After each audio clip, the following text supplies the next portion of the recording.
ओम नमः शिवाय। ओम नमो भगवते वासुदेवाय। ओम ब्रह्मदेवाय नमः। ओम परमात्मने। आठवां अध्याय। शरीर में स्थित योग स्थानों चक्रों का वर्णन, योग का स्वरूप, अष्टांग योग का वर्णन, विषय भोगों की निस्सारता, प्राणायाम की महिमा, सदाशिव के ध्यान का स्वरूप। सूत जी बोले, हे द्विजों, अब मैं भगवान शंकर के द्वारा जगत के हितार्थ कल्पित किए गए योग स्थानों का संक्षेप में वर्णन करूंगा। गले से नीचे तथा नाभि से ऊपर का वितस्ती 12 अंगुल परिमाण वाला हथकमल नामक स्थान योग के लिए उत्तम स्थान है। इसी प्रकार नाभि से नीचे मूलाधार नामक तथा दोनों भ्रकटियों के मध्य में आवर्त आज्ञा चक्र नामक स्थान भी योग स्थान है। जीव को परमार्थ तत्व का ज्ञान प्राप्त होना ही योग कहा जाता है और चित्त की एकाग्रता सर्वदा उन्हीं शिव के अनुग्रह से होती है। हे श्रेष्ठ द्विजों, उस अनुग्रह का स्वरूप स्वयं संभेद है, अर्थात स्व अनुभूति का विषय है। ब्रह्मा आदि भी उस स्वरूप का वर्णन नहीं कर सकते। मनुष्य धीरे धीरे उस स्वरूप को योग के माध्यम से जान लेता है। योग साधना से प्राप्त निर्वाण माहेश्वर पद कहा जाता है। उस निर्वाण का हेतु रुद्र का ज्ञान हो जाना ही है और वह ज्ञान उन्हीं की कृपा से होता है, जो सभी इंद्रियों को नियंत्रित करके उस ज्ञान से पापों को जला डालते हैं। इंद्रियों की वृत्तियों पर नियंत्रण रखने वाले उस प्राणी को योग की सिद्धि अवश्य होती है। हे श्रेष्ठ ब्राह्मणों, चित्त की वृत्तियों पर नियंत्रण करना ही योग है। सिद्धि प्राप्ति के लिए इस योग के 8 प्रकार के साधन यहाँ बताए गए हैं। पहला साधन यम, दूसरा नियम, तीसरा आसन, चौथा प्राणायाम, पांचवा प्रत्याहार, छठा धारणा, सातवां ध्यान तथा 8वां साधन समाधि कहा गया है। तप में प्रवृत्ति तथा विषय भोगों से निवृत्ति को यम कहते हैं। यम की साधना करने वालों में श्रेष्ठ है मुनियों। यम का प्रथम हेतु अहिंसा है। पुनः सत्य, अस्त्य, चोरी। अस्त्य का अर्थ है चोरी न करना। ब्रह्मचर्य तथा अपरिग्रह भी यम के आधार हैं। नियम का भी मूल यही यम है, इसमें कोई संदेह नहीं है। सभी प्राणियों में आत्मवत दृष्टि रखकर उनके हित के लिए प्रवृत्त रहने को अहिंसा कहा गया है। इस अहिंसा से आत्मज्ञान की सिद्धि प्राप्त होती है। जैसे देखा गया हो, सुना गया हो, अनुमान किया गया हो तथा स्वयं अनुभव किया गया हो, उसे ठीक उसी तरह से दूसरों को कष्ट न पहुंचाते हुए कह देना ही सत्य कहा जाता है। ब्राह्मण तथा वेद ऐसा कहते हैं कि अश्लील बातें नहीं करनी चाहिए और दूसरों के दोष जानकर भी उसे अन्य व्यक्ति से नहीं कहना चाहिए।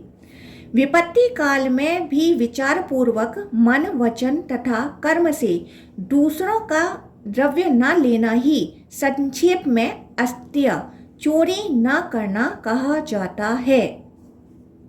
यतियों, ब्रह्मचारियों तथा विशेष रूप से पत्नी रहित सन्यासियों के द्वारा मन, वचन तथा कर्म से मैथुन में प्रवृत्ति न रखना उनके लिए ब्रह्मचार्य कहा गया है। पत्नी युक्त गृहस्थों के ब्रह्मचार्य के विषय में अब आप लोगों को बताता हूँ। मन, वाणी तथा कर्म से परनारी में सदा भोगों की प्रवृत्ति न रखते हुए अपनी पत्नी के साथ उचित समय पर प्रसंग करना ब्रह्मचार्य कहा गया है। यद्यपि अपनी स्त्री भोग काल में पवित्र होती है, फिर भी उसके साथ संभोग के अनंतर स्नान कर लेना चाहिए। ऐसा करने वाला पवित्र आत्मा गृहस्थ निसंदेह ब्रह्मचारी ही कहा जाता है। जैसे शास्त्र विहित स्वदार प्रवर्त गृहस्थ ब्रह्मचारी ही है, ठीक वैसे ही द्विज गुरु अग्नि यज्ञ पूजन के निमित्त शास्त्र विहित की गई हिंसा भी अहिंसा ही मानी जाती है। स्त्रियों का सदैव त्याग करना चाहिए, उनके सानिध्य से बचना चाहिए। बुद्धिमान पुरुषों को स्त्रियों में वही वृत्ति रखनी चाहिए जैसे चित्तवृत्ति सब में रखी जाती है। जमीन पर मल तथा मूत्र के त्याग के समय जैसी मन स्थिति होती है, वैसी ही मनोदशा अपनी पत्नी के साथ संभोग काल में बनानी चाहिए। फिर अन्न की तो बात ही क्या।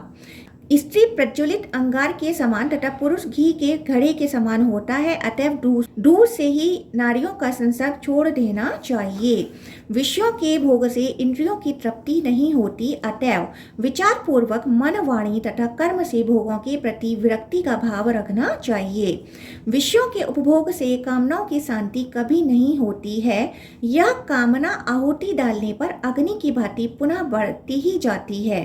अतः योगी को अमृत तत्व प्राप्ति के निमित्त भोगों के सदा के लिए त्याग कर देना चाहिए, क्योंकि मनुष्य वैराग्य वृत्ति न रखने के कारण अनेक योनियों में जन्म लेता रहता है। श्रुतियों तथा स्मृतियों के ज्ञाताओं में श्रेष्ठ हे मुनीश्वरों, त्याग से ही अमृतत्व की प्राप्ति संभव है। कर्म से, संतान से तथा द्रव्य आदि किसी भी साधन से अमृतत्व की प्राप्ति नहीं हो सकती। इसलिए सद्गृहस्थ प्राणी को चाहिए कि वह मनसा वाचा कर्मणा विषयों से राग निवृत्ति करे, क्योंकि ऋतु काल को छोड़कर समागम की अनाकांक्षाओं को भी ब्रह्मचर्य कहा गया है। हे मुनियों, मैंने संक्षेप में यमों के विषय में बता दिया और अब आप लोगों से नियमों का वर्णन करता हूँ। शौच, यज्ञ, तप, दान, स्वाध्याय, इंद्रिय निग्रह, व्रत, उपवास, मौन तथा स्नान, ये 10 प्रकार के नियम हैं। आकांक्षा रहित शुचिता, संतुष्टि, तप, जप एवं भगवान शिव से संबंध स्थापित करना तथा पद्मासन आदि ये नियम हैं। शुचिता बाहरी तथा आभ्यंतर भेद से 2 प्रकार की कही गई है, उसमें भी आंतरिक शुचिता श्रेष्ठ है। साधक को बाहरी पवित्रता से युक्त होकर आंतरिक पवित्रता के लिए प्रयास करना चाहिए। शिव पूजकों को चाहिए कि वे विधि पूर्वक भस्म स्नान, जल स्नान तथा मंत्र स्नान संपन्न करने के पश्चात आभ्यंतर शुचिता का संपादन करें, क्योंकि संपूर्ण शरीर में पवित्र मृतिका का लेप करके सर्वदा पवित्र तीर्थ के जल में अवगाहन करने वाला भी अंतः शौच के बिना मलिन ही रहता है। हे द्विजोत्तमों, सदा जल में रहने पर भी शैवाल, झसक, मगरमच्छ, मत्स्य और मत्स्य जीवी मछुआरे क्या कभी पवित्र हुए हैं? इसलिए सदा विधि पूर्वक आंतरिक पवित्रता का संपादन करना चाहिए।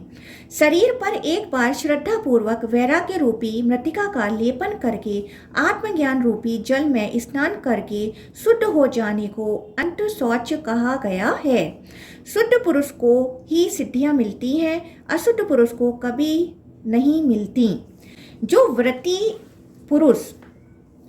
पुरुष न्यायपूर्वक अर्जित किए गए धन से संतुष्ट रहता है और गए धन के विषय में चिंतन नहीं करता, वह संतोषी कहा जाता है।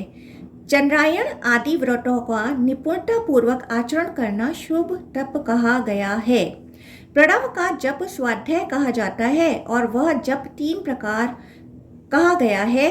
वाचिक जप अधम, उपांशु मंद स्वरात्मक जप मुख्य उत्तम तथा मानस जप उत्तमोत्तम है, जो पंचाक्षर कल्प में विस्तार से बताए गए हैं। इस प्रकार मन, वचन तथा शारीरिक क्रियाओं से शिव का प्रणिधान और गुरु के प्रति निश्चल तथा प्रतिष्ठित भक्ति को शिव ज्ञान कहा गया है। विषयों में आसक्त इंद्रियों को शीघ्र ही उनसे हटाकर इंद्रियों पर नियंत्रण करने को संक्षेप में प्रत्याहार कहा गया है और हृदय आदि स्थानों में चित्त को रोकने की क्रिया संक्षेप में धारणा कही गई है। स्वस्थ चित्तता से उसी धारणा की स्थिरता ही ध्यान है, जो विचारना पूर्वक समाधि में परिणत हो जाता है। ध्येय विषय में चित्त की एकाग्रता ही ध्यान है और इस स्थिति में चित्त अन्य वृत्तियों से रहित हो जाता है। चैतन्य स्वरूप ध्येय मात्र से भासित होने वाला और इस प्रकार देह शून्यता की स्थिति को प्राप्त वह ध्यान ही समाधि है और प्राणायाम को इस समस्त ध्यान समाधि आदि का हेतु कहा गया है। अपने शरीर से जायमान वायु ही प्राण है और उसे रोकने को यम कहते हैं। डिजो ने मंद, मध्य तथा उत्तम ये 3 प्रकार के यम बतलाए हैं। प्राण और अपान वायु का निरोध ही प्राणायाम कहलाता है। मंद प्राणायाम का मान 12 मात्राओं का कहा गया है। 12 लघु अक्षरों के उच्चारण काल तक प्राणवायु को रोकना मंद प्राणायाम या 12 मात्रात्मक प्राणायाम बताया गया है। उसके दुगने उच्चारण काल अर्थात 24 मात्राओं के समय तक प्राणवायु के निरोधन को मध्यम प्राणायाम कहते हैं। इसी प्रकार 3 गुने उच्चारण काल अर्थात 36 मात्राओं के उच्चारण काल तक प्राणवायु को रोकने को उत्तम प्राणायाम कहा जाता है। मंद, मध्य तथा उत्तम प्राणायाम शरीर में क्रमशः प्रस्वेद, पसीना, कंपन तथा उत्थान, ऊपर उठने की क्रिया उत्पन्न करने वाले हैं। आनंद की उत्पत्ति करने वाले योग की प्राप्ति के लिए किए जाने वाले प्राणायाम से निद्रा, घूर्ण, रोमांच तथा ध्वनि से व्याप्त कंपन शरीर के अंगों में उत्पन्न हो जाता है।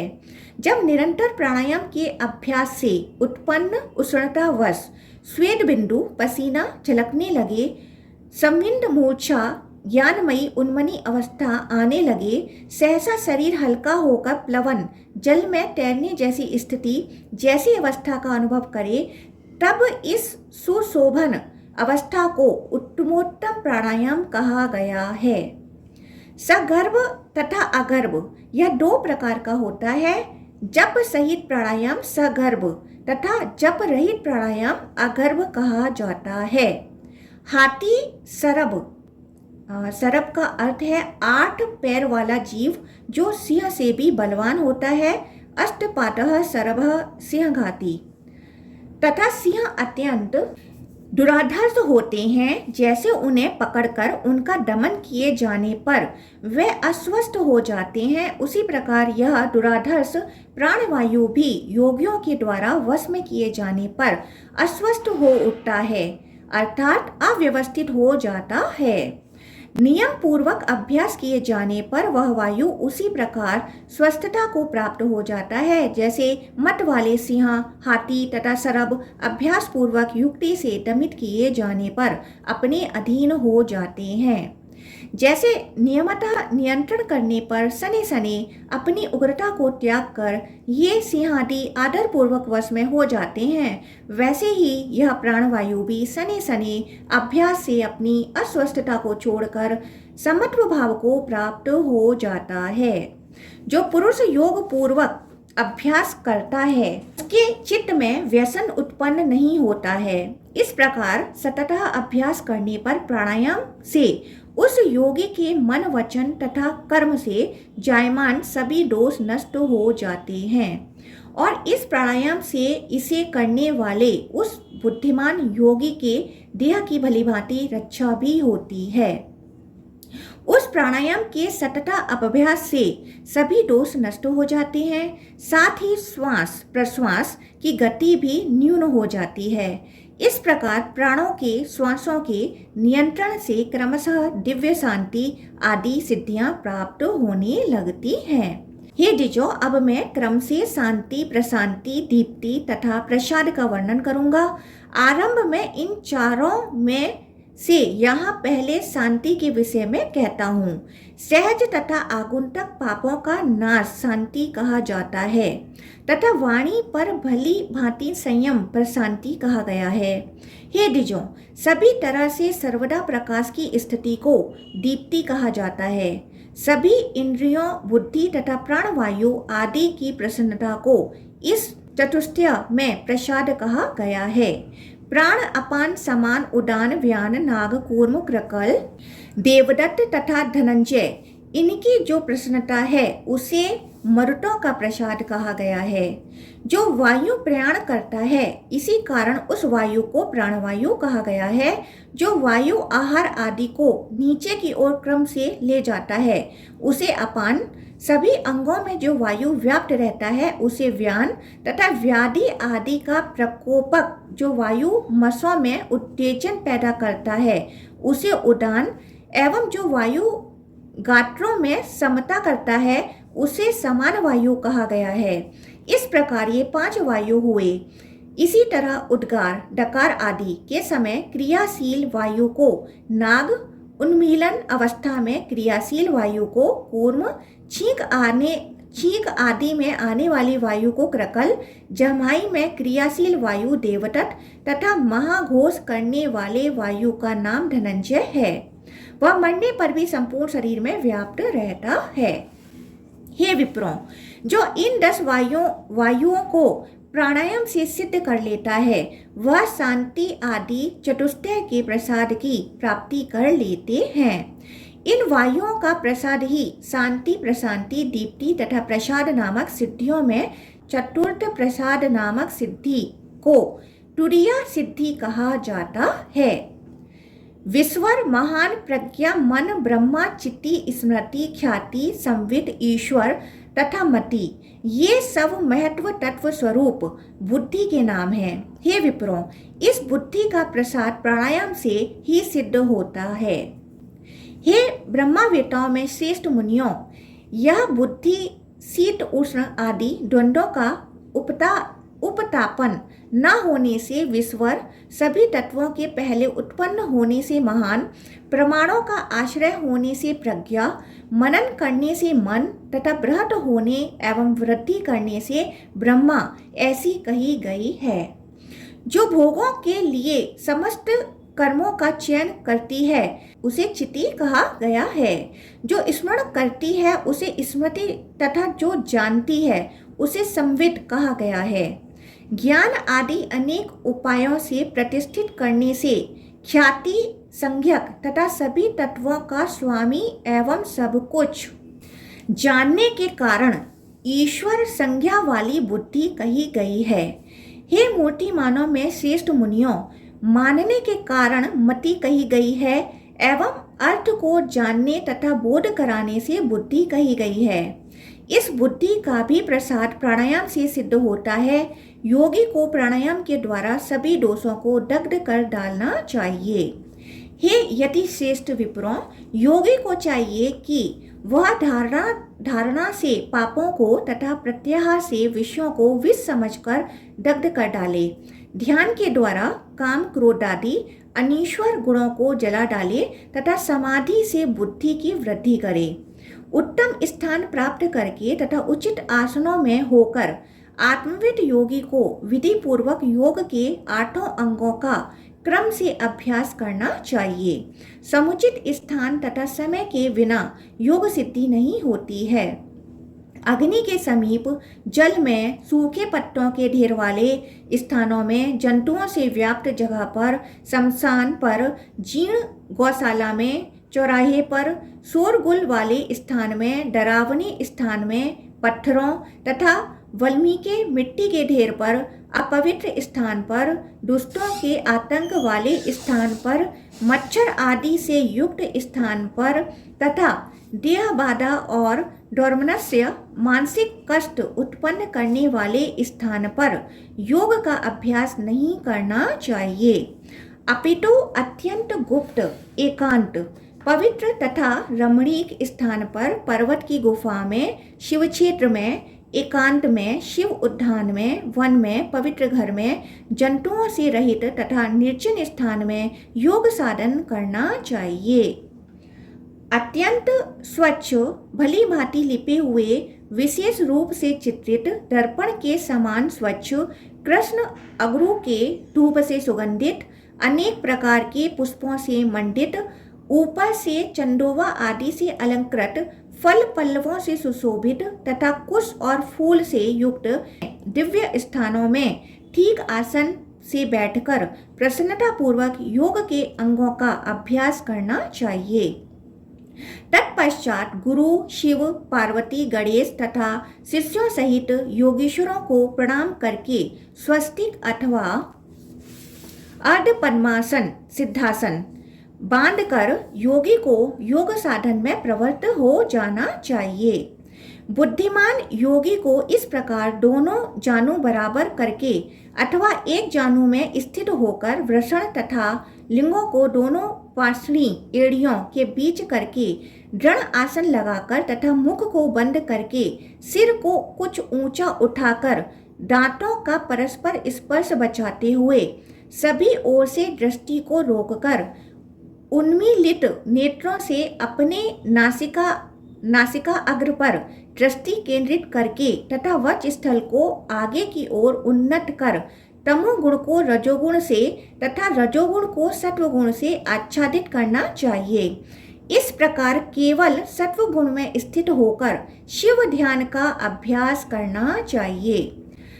समाहित चित्त होकर साधक को परम शुद्ध दीप शिखा की आकृति वाले तथा ओमकार नाम से अभिहित उस परमात्मा का अपने हृदय कमल की कणिका में ध्यान करना चाहिए अथवा विद्वान साधक को नाभि से 3 अंगुल नीचे अष्टकोणात्मक, पंचकोणात्मक अथवा त्रिकोणात्मक उत्तम कमल का ध्यान करके उसमें क्रमानुसार अपनी शक्तियों सहित अग्निमंडल, चंद्रमंडल, सूर्यमंडल अथवा सूर्य चंद्र अग्निमंडल अथवा अग्नि सूर्य चंद्र मंडल का विधिवत ध्यान करते हुए अग्नि के नीचे धर्म आदि चतुष्टय धर्म, ज्ञान, वैराग्य, ऐश्वर्य की कल्पना करके मंडलों के ऊपर सत्व, रज तथा तम की भावना करते हुए पार्वती से सुशोभित सत्व स्थित रुद्र का चिंतन करना चाहिए।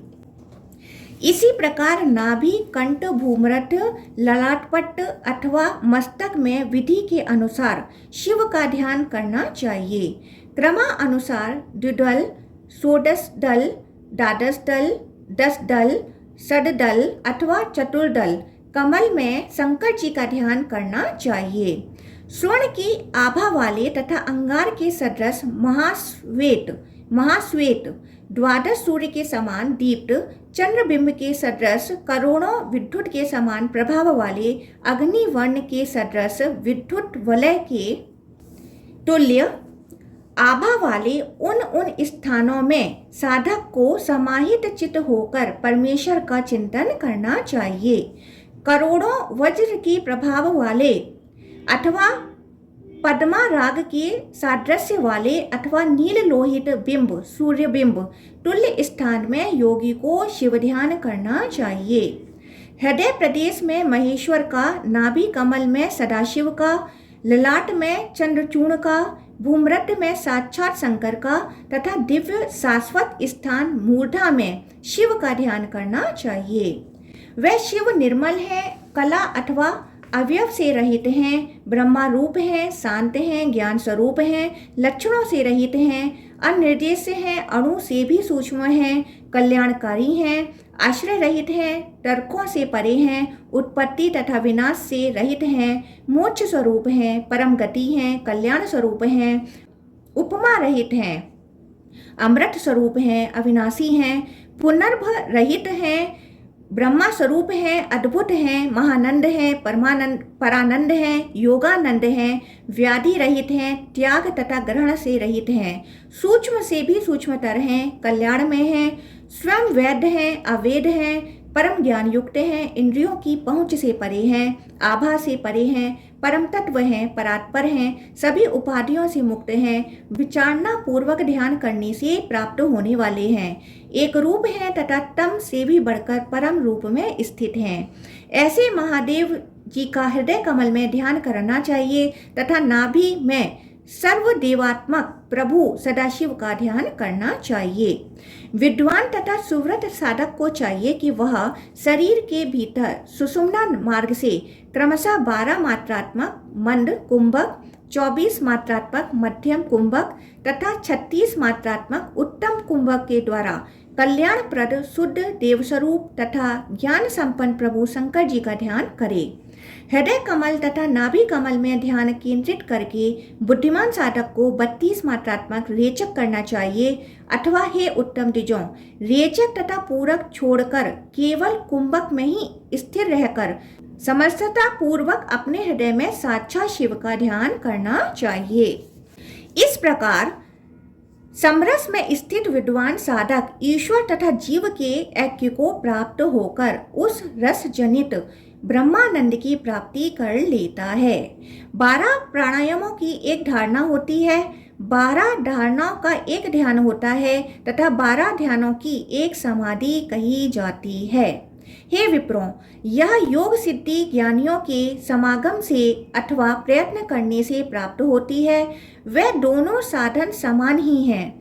यह सिद्धि पूर्व जन्म के योगा अभ्यासी साधक को शीघ्र तथा नवीन अभ्यासी साधक को विलंब से प्राप्त होती है। हे द्विजों, योग साधन की अवधि में बार बार विघ्न भी उत्पन्न होते हैं, किंतु वह विघ्न निरंतर अभ्यास करने से तथा गुरु के सानिध्य से नष्ट भी हो जाते हैं।